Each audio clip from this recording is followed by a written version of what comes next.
Sudah 4 hari, nelayan-nelayan tak bisa turun ke laut. Pada malam hari, hujan lebat turun. Gemuruh gelombang, tiupan angin kencang di kegelapan malam, seolah-olah memberi tanda bahwa alam sedang murka. Laut sedang marah. Bahkan, bintang-bintang pun seolah tak berani menampakkan diri. Nelayan-nelayan miskin yang menggantungkan rezekinya pada laut setiap hari bersusah hati. Ibu-ibu nelayan terpaksa merelakan menjual emas simpanannya yang hanya 1-2 gram untuk membeli kebutuhan sehari-hari. Mereka yang tak punya benda berharga terpaksa meminjam pada lintah darat. Namun, selama hari-hari sulit itu, ada pesta di rumah Pak Yus. Tak ada yang menikah, tak ada yang ulang tahun, dan Pak Yus juga bukan orang kaya. Pak Yus hanyalah nelayan biasa seperti para tetangganya. Pada hari-hari sulit itu, Pak Yus menyuruh istrinya memasak nasi dan beberapa macam lauk pauk banyak-banyak. Lalu, ia mengundang anak-anak tetangga yang berkekurangan untuk makan di rumahnya. Dengan demikian, rengek tangis anak yang lapar tak terdengar lagi, diganti dengan perut kenyang dan wajah berseri-seri. Kini, tibalah hari kelima. Pagi-pagi, Bu Yus memberi laporan. "Pak, uang kita tinggal 20.000. Kalau hari ini kita menyediakan makanan lagi untuk anak-anak tetangga, besok kita sudah tak punya uang. Belum tentu nanti sore Bapak bisa melaut." Pak Yus terdiam sejenak. Sosok tubuhnya yang hitam kukuh melangkah keluar rumah, memandang ke arah pantai dan memandang ke langit. Nun jauh di sana, segumpal awan hitam menjanjikan cuaca buruk nanti petang. Kemudian, ia masuk ke rumah dan berkata mantap. Ibu pergi saja ke pasar dan berbelanja. Seperti kemarin, ajak anak-anak tetangga makan. Urusan besok jangan dirisaukan. Ibu Yus pergi ke dapur dan mengambil keranjang pasar.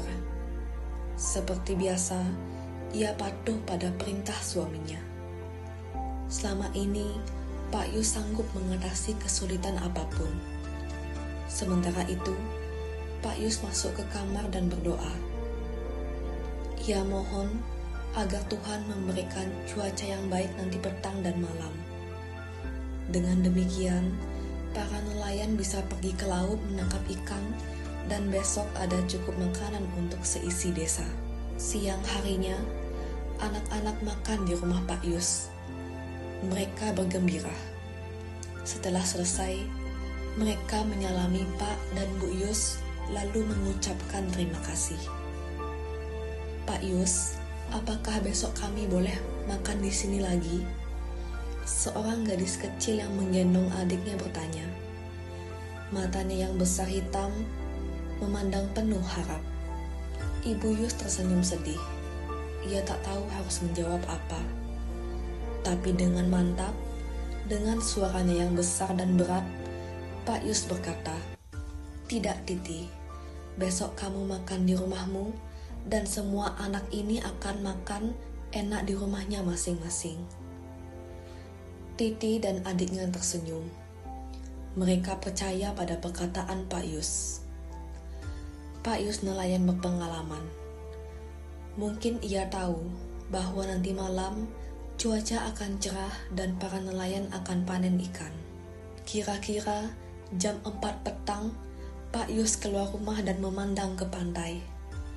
Laut tenang, angin bertiup sepoi-sepoi, dan daun pohon kelapa gemerisik ringan. Segumpal awan hitam yang menjanjikan cuaca buruk sirna entah kemana. Ia pergi tanpa pamit. Malam itu, Pak Yus dan para tetangganya pergi melaut. Perahu meluncur tenang. Para nelayan berhasil menangkap banyak ikan.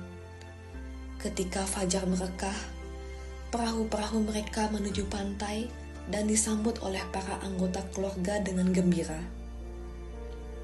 Pak Yus teringat pada anak-anak tetangga. Tuhan telah menjawab doanya. Semua nelayan itu mendapat rezeki. Hari itu tak ada pesta di rumah Pak Yus. Semua anak makan di rumah ibunya masing-masing. Sekali lagi di atas perahunya, Pak Yus memanjatkan doa syukur. Ketika Laut Marah, karya Widya Suwarna.